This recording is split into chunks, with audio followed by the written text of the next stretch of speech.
আমরা যুদ্ধ দেখছি ভাই পৃথিবীব্যাপী এইভাবে গাজায়।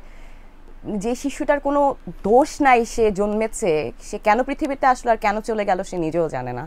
মানে এ ধরনের একটা অদ্ভুত ভয়ঙ্কর সোসাইটি, আমরা মেন্টাল ট্রমাটাইজ একটা সোসাইটির মধ্য দিয়ে হয়তো যাচ্ছি বলেই এ ধরনের ঘটনাগুলো আরও বেশি ঘটছে। শুধুমাত্র কাজ নাই এই কারণে কেউ সম্ভবত এভাবে নিজেকে কষ্ট দিতে পারে না, কারণ খুব বড় কিছু ভেবে নিজের পাওয়ার জন্য কোনো কিছু এরকম কোনো স্টেটমেন্ট কখনো দিই না যেটা কিনা আমার ব্যক্তিগত কোনো উদ্দেশ্য আছে। আমার ব্যক্তিগত কোনো উদ্দেশ্য নাই। আমার উদ্দেশ্যের জায়গা হচ্ছে যে আমি আমার জায়গা থেকে যতটুকু বেস্ট ট্রাই করা যায় আমি আমারটুকু করব। আমার বলায় যদি একজন মানুষ ব্যাপারটা বুঝতে পারেন বা তিনি যদি এটা নিয়ে ভাবতে চান বা তিনি যদি আরো ফার্দার তার মতামত প্রকাশ করতে পারেন, করতেই পারেন, কোনো অসুবিধা না। তারকারা না খেয়ে বাঁচে না, আসলে না খেয়ে কেউ মারা যায় না। খেয়ে ওটা ওই মনের ক্ষুধাটা হয়তো মেটে না, পেটের ক্ষুধা কোনো না কোনোভাবে হয়তো মিটেই যায়। তো মনের ক্ষুধা যেহেতু তার মানে শিল্পী সমাজের বেশি হয়, তো শিল্পীরা একটু হয়তো বা সেন্সিটিভও হন।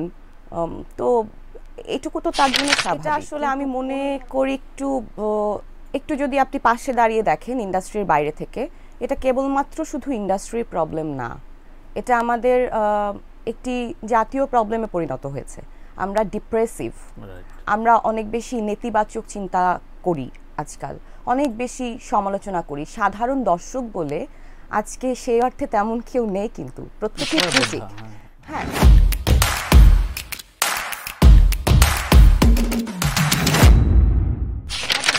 আমার জানার মতে বেশ কিছু নতুন প্রোডাকশন এবছর কাজ করেছেন 2023। আমি একদম নতুন কাজ করেছি একজন ডিরেক্টরের সাথে, একজন ফিমেল ডিরেক্টর, সে নিজেও সিনেমাটোগ্রাফার। তো তার সাথে কাজ করতে গিয়ে আমি ফুল বাঞ্চ অফ নিউ জেনারেশন, এই জেনজির জেনারেশনের সাথে কাজ করার সুযোগ হয়েছে। তো আমি দেখেছি দে আর সো প্রফেশনাল, দে আর সো ফাইন। ওরা জানে ওদের কাজটা কি সুন্দর করে নিয়ে আসতে হয়। ওদের সাথে তো আমার কখনোই কোনো এক মুহূর্তের জন্য দ্বিমত হয়নি, বা দ্বিমত হলেও সেটা হতে পারে আমাদের কাজের জায়গা থেকে আমি ক্লিয়ার হতে চাইতে পারি কোনো কিছু, সে আমাকে বোঝানোর জায়গা থেকে ডিরেক্টর হিসেবে বোঝাতে পারে। তো এতটুকু তো very natural and very professional. Right মামু, এবছর বেশ কিছু মন খারাপের গল্প তৈরি হয়েছে, সুইসাইডাল গল্প রয়েছে আমাদের ইন্ডাস্ট্রিতে, এবং এসব ঘটনার পরেই শোনা যায় যে অনেকে আসলে কাজ না পেয়ে অনেকে সুইসাইড করতে চাচ্ছে কিন্তু পারছে না, এরকম আমরা স্ট্যাটাস পাই যে ইন্ডাস্ট্রি এমন একটা কঠিন একটা অবস্থায় আছে। সত্যিকার অর্থে পেশাদার জায়গায় 2023 কতটা মানে এনরিচ হয়েছে বলে মনে করেন? কারণ এ ধরনের হতাশার খবর তো আমরা এই অ্যাক্সিডেন্টের পরে পাই। এটা খুব দুঃখজনক, মানে জীবন চলে যাওয়ার মতো কষ্টকর আর কিছু হতে পারে না। যারাই চলে গেছে তাদের প্রতি মানে আমি যখনই এই ঘটনাগুলো মনে হয় একদম ভার হয়ে আসে ভেতর থেকে। হ্যাঁ, এটা আসলে আমি মনে করি একটু যদি আপনি পাশে দাঁড়িয়ে দেখেন ইন্ডাস্ট্রির বাইরে থেকে, এটা কেবলমাত্র শুধু ইন্ডাস্ট্রির প্রবলেম না, এটা আমাদের একটি জাতীয় প্রবলেমে পরিণত হয়েছে। আমরা ডিপ্রেসিভ, আমরা অনেক বেশি নেতিবাচক চিন্তা করি আজকাল, অনেক বেশি সমালোচনা করি। সাধারণ দর্শক বলে আজকে সেই অর্থে তেমন কেউ নেই, কিন্তু প্রত্যেকেই ক্রিটিক। হ্যাঁ, না বুঝলে আমার কোনো মুশকিল নাই, কিন্তু the approach of critic that is different. তো সেই জায়গায় আসলে যদি কেবল সাধারণ সরল মনের দর্শক না থাকে, কেবলই যদি ক্রিটিক থাকে, তাহলে তো বিপদ। তো এটা কিন্তু আসলে কেবলমাত্র ইন্ডাস্ট্রির খারাপ অবস্থা। এই বছর তো যতটুকু আমি অল্প জ্ঞানে জেনেছি যে চারপাশের কেউই ভালো নেই, অনেকেই বাস্তবতায় তাই ভালো নেই। দ্রব্যমূল্যের ঊর্ধ্বগতি, জীবনযাত্রার মানের ঊর্ধ্বগতি, সবকিছু মিলেই স্বাভাবিক জীবনই অনেক বেশি ফ্রাস্ট্রেটেড, অনেক বেশি বিমর্ষ হয়ে আছে। তারকারা তো না খেয়ে বাঁচে না। না, তারকারা না খেয়ে বাঁচে না, আসলে না খেয়ে কেউ মারা যায় না। খেয়ে ওটা ওই মনের ক্ষুধাটা হয়তো মেটে না, পেটের ক্ষুধা কোনো না কোনোভাবে হয়তো মিটেই যায়।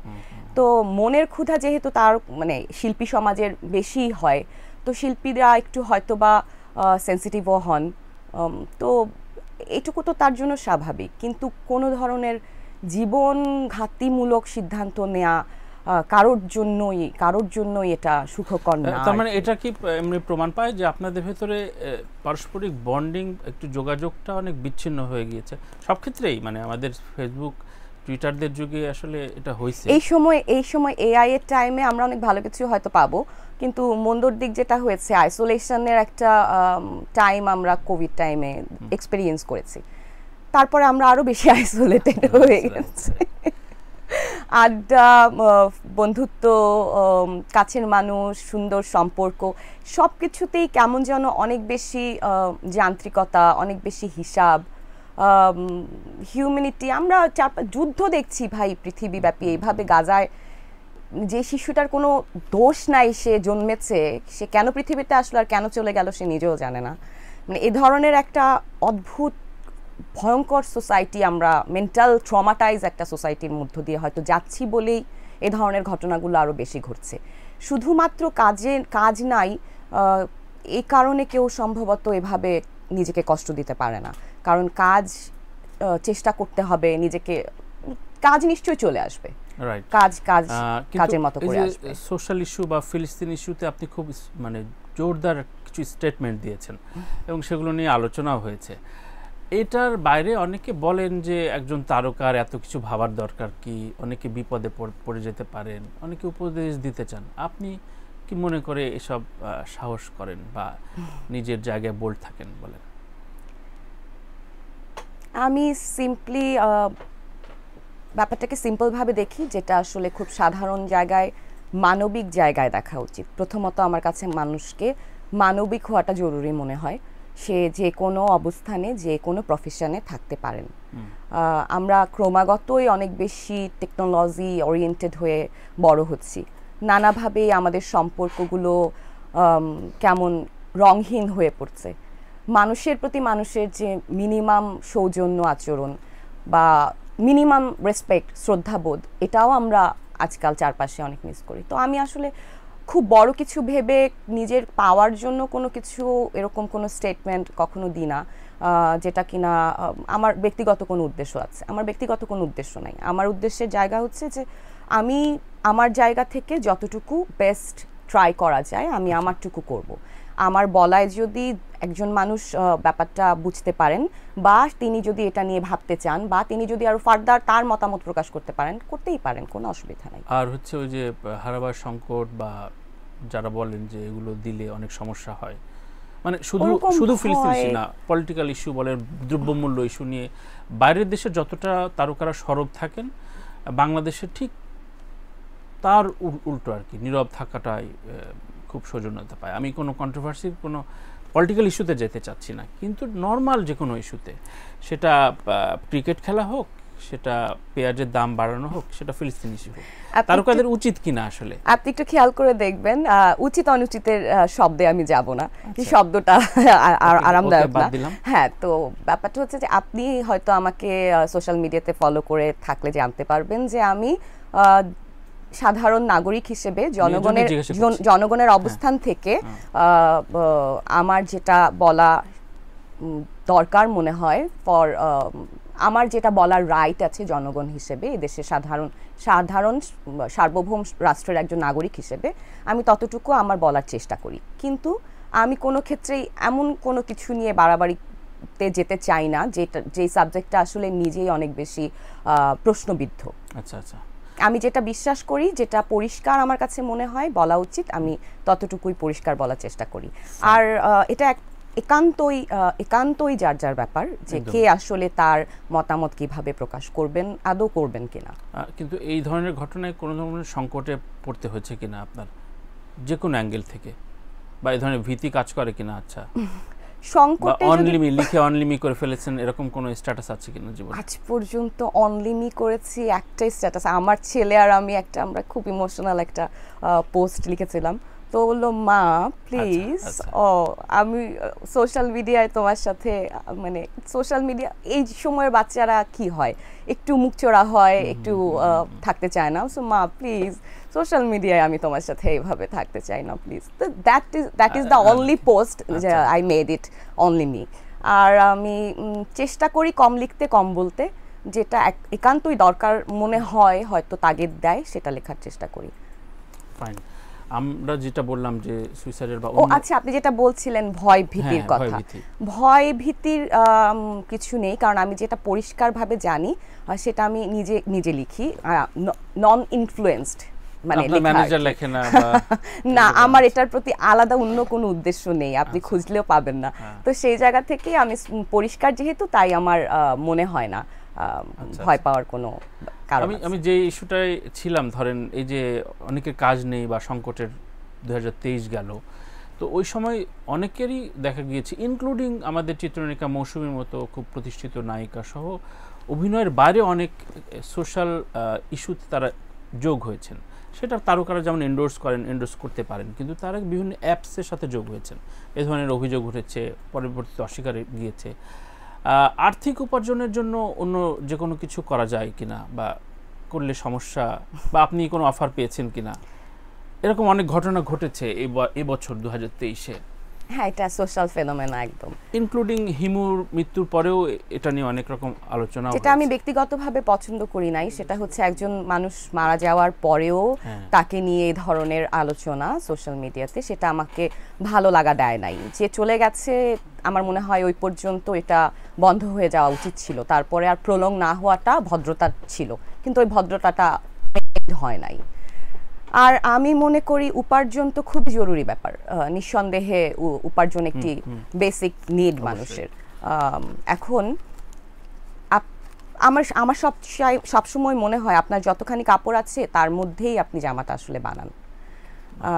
তো আমার আসলে যতখানি আছে ততখানিতে যদি না হয়, তাহলে আমি চেষ্টা করব যে আমি কতটুকু আরও কার্টেল করতে পারি আমার চারপাশ থেকে, যেখান থেকে আমি খুব বেসিকে নিজেকে নিয়ে এসে অন্য অনেক কিছু না করে শুধু নিজের কাজটাতে ফোকাস করে চলার চেষ্টা করব। প্রথমত আমি এরকম ট্রাই করেছি।